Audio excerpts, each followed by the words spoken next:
लगाता रहता था कि मेरी बात ना मानी तो अच्छा सलूक नहीं होगा आपके साथ। कभी जज साहब मौजूद नहीं होते, कभी जज साहब तारीख डाल देते हैं किसी ना किसी के कहने के ऊपर। उसके हाथ पीछे बांधे थे, फिर गले में रस्सी बांधी है, रस्सी बांध के उन्होंने उसको मारा है।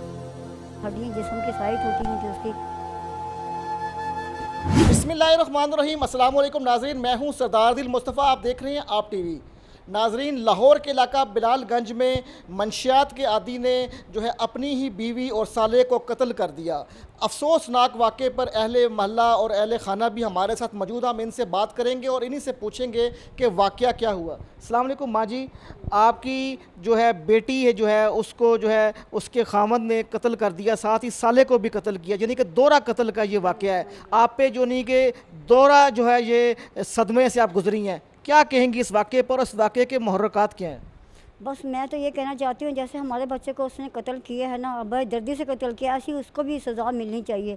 हमारा तो बस यही मुतालबा, हम ज़्यादा नहीं कह सकते क्योंकि हम बड़े परेशान हैं। हम तो बस पता नहीं किस हालात से गुजर रहे हैं, तो हम तो यही चाहते हैं कि उसको सख्त से सख्त सज़ा मिलनी चाहिए बस।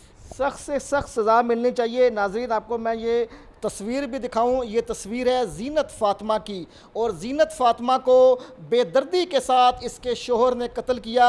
और साथ जो है जीनत फ़ातिमा के साथ जो है ये इसके भाई की तस्वीर है। मज़ीद हम सारी बात जो है इनके घर वालों से पूछेंगे कि आखिर क्या वाक़या हुआ, क्या किस बिना के ऊपर जो है शोहर ने अपनी बीवी का नाहक कत्ल किया। अच्छा, अस्सलाम वालेकुम। आपी जो है एक और हवा की बेटी का नाहक कत्ल हुआ, जीनत फ़ातिमा को कत्ल किया। मोहब्बत की शादी थी लेकिन इस शादी का भी भयानक अंजाम हुआ। क्या वजह बनी कि जो है इसके शोहर ने जो है जीनत फ़ातिमा का कत्ल किया? वजह यही थी कि एक तो मंशियात फरोश था, उसको पहले पता नहीं था, और मेरा भाई जिसको उसने कत्ल किया है वो काफ़ी चाहता था कि इनकी सुलह हो जाए। छोड़ने भी गया है, और लास्ट टाइम से छोड़ने गया था तो वो मंशियात फरोश था, उसने मेरे भाई पे ही उल्टा पर्चा करवा दिया था कि ये मंशियात बेचता है। हम तब भी बहुत परेशान थे। अब 4 माह से वो हमारे घर थी। आपस में क्या इनकी नाचाकी रहती थी, लड़ाई झगड़ा रहता था, लेकिन जो है एकदम से क्यों कत्ल की जानिब बढ़ा, वो भी दोहरा कत्ल, साथ ही अपना जीनत फ़ातिमा को भी कत्ल किया, साथ ही आपके भाई का भी मर्डर किया? एकदम तो नहीं बढ़ा कत्ल की जानिब, वो धमकियां लगाता रहता था कि मेरी बात ना मानी तो अच्छा सलूक नहीं होगा आपके साथ, अच्छा नहीं होगा, आपको पता नहीं मैं क्या कर सकता हूँ। पर हमने कहा कि इतना बुरा तो नहीं कर सकता, बस पता नहीं था कि वो इतना बुरा निकलेगा और उस दोनों को मार देगा आके। अच्छा, वहमो गमान भी नहीं था कि इतना बुरा निकलेगा और ऐसा स्टेप उठाएगा। हमारे साथ जीनत फ़ातिमा के भाई भी मौजूद हैं, हम इनसे भी पूछेंगे। अस्सलाम वालेकुम भाई, क्या वाक़या पेश आया, क्या समझते हैं कि आपको इंसाफ मिलने की उम्मीद है? अगरचे मुलजिम तो अरेस्ट है, लेकिन आपका मुतालबा क्या है? वालेकुम अस्सलाम। जी, हमारा मुतालबा यही है कि जो हमारे अदालती निज़ाम है, अगर ये बेहतर होते तो हमें इंसाफ मिल चुका होता। तो जब भी हम जाते हैं तो किसी न किसी वजह से कभी जज साहब मौजूद नहीं होते, कभी जज साहब तारीख डाल देते हैं किसी न किसी के कहने के ऊपर, किसी किस्म की कोई सुनवाई नहीं होती। हत्ता कि एक मुजरिम का जो है डीएनए वहाँ मौजूद है, सुफियान नवाज़ का, और अफजल बशीर जो उसका बहनोई दूसरा मुलजिम जो मुलविस है, उसका डीएनए हमने खुद अब जाकर वहाँ से करवाया था। ठोकर नियाज़ बेग एजेंसी है, वहाँ से हमने डीएनए करवाया। उसकी रिपोर्ट किसी भी कागज़ात में किसी भी जगह से हमें किसी किस्म की कोई कॉपी मिली ही नहीं। और उसकी जो है ना, बतौर जज साहब ने, हाई कोर्ट के जज साहब ने उसकी ज़मानत मंजूर भी कर ली और उसको रिहा भी कर दिया। हमें बहुत जो है ना अफ़सोस है इस चीज़ के ऊपर कि हमारा जो है ना अदलिया निज़ाम, अदालत का निज़ाम जो है इतना गलत है, इतना करप्ट तरीन है कि जो इंसान सच्चा है, हक़ के ऊपर होता है, उसको इंसाफ ही नहीं मिलता। और हम बहुत जो है ना इस चीज़ के ऊपर अफ़सोस ज़्यादा है कि ना हमें इतनी टाइम हमें यानी कि आप समझ रहे हैं कि आपको इंसाफ नहीं मिल रहा, अगरचे मुलजिम तो कैद है लेकिन उसकी सज़ा का तयन नहीं किया जा रहा। जी बिल्कुल, उसकी सज़ा की तयन किया ही नहीं जा रहा। वो आता है काटन का सूट पहन कर आता है, शेप ऐसे करवा कर आता है जैसे किसी शादी ब्याह में आ रहा हो, और उसको किसी किस्म की परेशानी नहीं होती। आता है, तारीख डलवाता है, चला जाता है, आता है, तारीख डलवाता है, चला जाता है। फ़ातिमा को गले में जो है रस्सी डालकर फंदा दिया गया, साथ ही आपके बेटे को जो है क्या किस तरीके से कत्ल किया गया कि रस्सियाँ डाल के गला दबाया गया?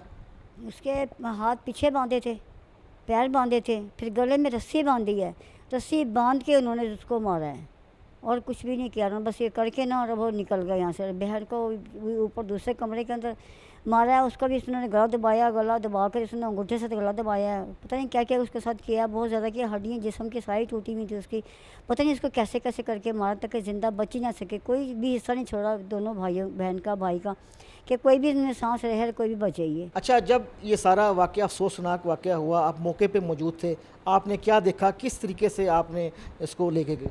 मैं बाहर गया था अपने काम से थोड़ा, तो मैं शाम को 7:30 बजे वापस आया घर में। तो हमारे घर के 3 पोर्शन हैं। पहले फर्स्ट पोर्शन पे जब मैं अपने कमरे रूम में पहुंचा तो मकतूल मोहम्मद तालिब की ना डेड बॉडी पड़ी हुई थी, तो मैं रस्सियों से बंधी हुई थी। तो मैंने उसकी रस्सियाँ खोल ली हैं, तो उसमें थोड़े सांस बाकी थे, तो मैंने उसको उठा के नीचे लेके बाहर निकला हूँ गली से। किसी के नंबर से मैंने फ़ोन किया अपने भांजे को, उसको मैंने फ़ोन किया ऐसे ऐसे ना मोहम्मद तालिब को ऐसे रस्सियों से किसी ने बांधा था, उसको हॉस्पिटल लेके जाना है। ये वहाँ से गुजरा था अपने काम के सिलसिले से, तो ये मेरे साथ आया रक्षा, हमने CNG रक्षा करवाया है। वहाँ से अपने भाई को लेके गए, रक्षे में रखा है, और लेके गए। रास्ते में उसके थोड़े सांस थे, तो उसने बस यही कहा कि सफ़ियान आया और अफजल आया, उसने मेरे साथ हाथों पाई किया, उसने मेरे साथ मुझे बांधा ऐसे, और ये कहते कहते ना वो उसकी सांसें उखड़ गई थी, तो मुझे लगा कि वो नीम बेहोश हो गया। तो हम जब उसको हॉस्पिटल लेके पहुँचे हैं तो उन्होंने डेड क्लियर कर दिया उसको। वहाँ से पहुँच के मैंने अपने भाई को फ़ोन किया, बड़े जुल्फ़िकार अली को, मैंने कहा कि ऐसे ऐसे ना मोहम्मद तालिब की डेथ हो गई है। वो वहाँ पे आया, फिर उसने उसके बाद मेरे तीसरे भाई को फ़ोन किया, शाहनवाज़ अली को, उसने 15 पे कॉल किया। जब पुलिस वाले वहाँ पे आए हैं तो पुलिस वालों ने कहा कि क्या वाक़या, मैंने उनको सारा वाक़या बताया। उन्होंने हमारे से घर की चाबी ली है, वो फर्स्ट पोर्शन पे गए हैं। अब मैंने उनको कहा सर जी अब ऊपर भी चेक कर लें, उन्होंने कहा कोई ज़रूरत नहीं है, वो वहीं से वापस आ गए हैं। हालांकि किसी घर में चोरी भी होना तो पुलिस वाले एक घर को छोड़ के पूरी घर की तलाश ले लेते हैं। वो ये नहीं देखते कि लेडीज़ है या कुछ भी है, वो पर्दा नहीं देखते किसी का, वो पूरा घर देखते हैं और साथ बदतमीज़ी भी करते हैं। नाजरीन, आपने देखा भी सुना भी कि नालायक जो है इंसान ने जो है अपने ससुरालियों को तिगनी का नाच किस तरह नचाया और दोहरा कत्ल किया। और इस दोहरे कत्ल की वजह ये थी कि जो है मुलजिम जो है वो मंशियात फ़रोश था और अपनी बीवी को भी मंशियात की तरफ लाना चाहता था और मंशियात की तरफ लगाया गया था। जब जो है जीनत फ़ातिमा ने अपने घर वालों को बताया कि जो है इसकी पसंद की शादी का जो है भयानक अंजाम ये हुआ है कि इसका शोहर जो है वो मंशियात फ़रोश है और मंशियात का काम करता है, तो उसने बर्दाश्त ना किया और जो है इस पर इनकी नाचाकी और लड़ाई झगड़ा शुरू हो गया, जो बढ़ता चला गया, जो बढ़ते बढ़ते जो है जीनत फ़ातिमा और उसके भाई के कत्ल पे जाके ख़त्म हुआ। तो आज इनके वर्सा जो हैं वो इंसाफ मांग रहे हैं। इनका कहना तो ये है कि मुलजिम अगरचे गिरफ़्तार है लेकिन अभी तक जो है उसकी सज़ा का तयन नहीं किया गया। जब तक इनकी बेटी और इनके जो है बेटे को जिस तरीके से भयानक तरीके से कत्ल किया गया है, मुलजिम को वैसे ही सज़ा नहीं मिलती, इनको भी चैन नहीं आएगा। आइंदा किसी नई वीडियो में किसी नए मौजू के साथ हाज़िर खिदमत हूँगा। आप देखते रहें आप TV। अल्लाह हाफिज़।